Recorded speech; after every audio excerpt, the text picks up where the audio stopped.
Tapi kami menilai bahwa yang sudah menuntut pada yang bubar itu karena ada tangan-tangan dari luar yang sudah menghendaki Pak Anies diusung di Jawa Barat. Siapa Pak? Ya Mulyono dan Ken. Ya, terus saja Mulyono. Oh, saya itu kan ditudang-tudingan banyak banget, nggak masalah itu saja, dituding mencegat, dituding menghambat, dituding, ya tapi kan memang itu urusan partai politik, mau mencalonkan dan tidak mencalonkan itu urusan koalisi, urusan partai politik, ada mekanisme, ada proses di situ. Saya bukan ketua partai, saya juga bukan pemilik partai supaya tahu semuanya. Apa urusannya? Assalamualaikum warahmatullahi wabarakatuh.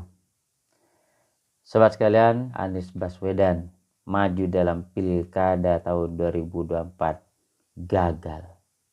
Gagalnya Anies Baswedan berawal dari 3 parpol pengusungnya pada saat Pilpres Februari yang lalu bergabung dengan Koalisi Indonesia Maju. Kemudian ada peluang diusung oleh PDI Perjuangan, satu-satunya partai yang belum menentukan pilihan, ternyata hanya di PHP. Dan kembali mengejutkan sobat sekalian, setelah gagal digadang-gadang maju di Pilkada DKI Jakarta, kembali digadang-gadang untuk maju dalam kontestasi Pilkada Jawa Barat. Lagi-lagi hasilnya juga gagal.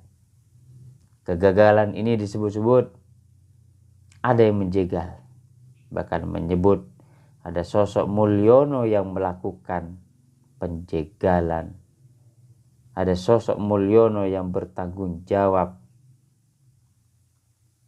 terjegalnya Anies dalam pilkada tahun 2024 ini. Sobat sekalian, benarkah Anies Baswedan ini dijegal? Benarkah Anies Baswedan ini menakutkan hingga benar-benar banyak yang ini menjegal?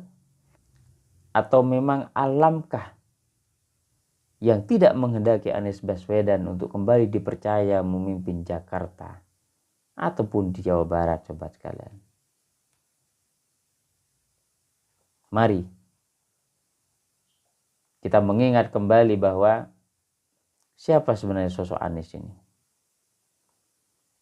Benarkah Mulyono yang bertanggung jawab gagalnya Anies Baswedan maju dalam pilkada tahun 2024 ini? Pertama, sosok Anies Baswedan ini disebut-sebut orang tidak tahu berterima kasih. Kenapa demikian, sobat sekalian? Semua publik mengetahui bahwa berhasilnya Anies Baswedan memimpin DKI Jakarta karena ada tangan Prabowo Subianto. Namun nyatanya hasilnya berbuah pahit bagi Prabowo. Pada saat mencalonkan diri sebagai presiden, muncul sosok yang dibantunya dulu menjadi lawan politiknya. Kemudian yang kedua, sobat sekalian, setelah partai penyokongnya pada Pilpres kemarin berbondong-bondong bergabung dalam Koalisi Indonesia Maju, mendukung dan mengusung figur yang diusung oleh Koalisi Indonesia Maju, meninggalkan Anies Baswedan. Lagi-lagi ini adalah keputusan internal partai. Realistis, hanya internal partai yang bisa menentukan kebijakan terkait pilihan politiknya. Kemudian berikutnya, PDIP mempertanyakan, jika diusung partainya, syaratnya harus menjadi kader dan nurut. Narasi ini cukup menampar. Artinya PDI tidak ingin kecolongan, bahwa setelah diusung, diberangkatkan, kemudian terpilih, dia lupa dan meninggalkannya. Kemudian setelah gagal di DKI Jakarta, ada harapan di Jawa Barat. Dan ternyata gagal kembali disebut-sebut di PHP oleh PDI Perjuangan. Bahkan gagalnya Anies ini karena ada peran Mulyono, katanya sobat sekalian. Siapa Mulyono ini? Benarkah Mulyono ini benar-benar bertanggung jawab karena telah mendepak Anies Baswedan dalam kontestasi Pilkada tahun 2024. Cukup mengejutkan. Meskipun yang mengatakan ini adalah orang internal PDIP, Ketua DPD Jawa Barat, yang menyebut bahwa ada tangan-tangan yang tidak menyetujui Pak Anies diusung oleh PDIP. Menyebut itu adalah Mulyono dan gengnya. Sekali lagi, siapa sebetulnya Mulyono ini sobat sekalian? Mulyono ini dalam bahasa Jawa ini kan mulia. Siapa yang mulia tentu tingkat derajatnya yang sangat diagungkan karena sudah disebut mulia. Kemudian mulia ini adalah simbol kebaikan dan keadilan. Jadi tentu bukan kejahatan yang tidak menginginkan Anies Baswedan untuk maju dalam Pilkada 2024. Artinya yang tidak menginginkan Anies maju ini adalah sebuah simbol kebaikan dan keadilan untuk tidak menghendaki Anies Baswedan kembali dipercaya memimpin DKI Jakarta. Nah, jika nalar saya ini benar, memang alam yang tidak menghendaki bahwa tidak ada keterlibatan termasuk internal, termasuk penguasa untuk bisa menjegal Anies Baswedan berlabuh di Pilkada DKI maupun di Jawa Barat. Tetapi ini adalah memang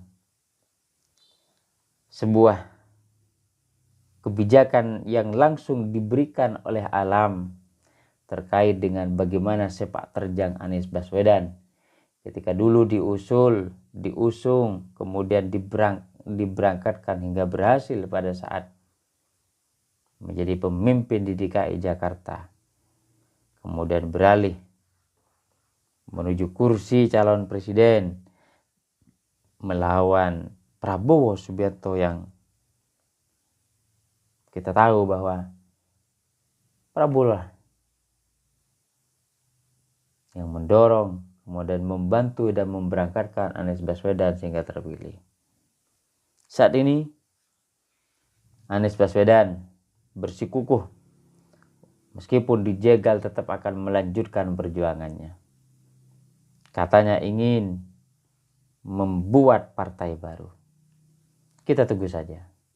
Apakah partai baru yang dibentuk oleh Anies Baswedan ini akan menjadi penentu dalam demokrasi berikutnya atau sebaliknya, sobat sekalian. Menjadi partai yang tidak berperan, menjadi partai yang tidak menjadi penentu dalam kebijakan-kebijakan politis berikutnya. Kita tunggu saja, sobat sekalian, bagaimana akhir cerita Anies Baswedan ini. Wassalamualaikum warahmatullahi wabarakatuh.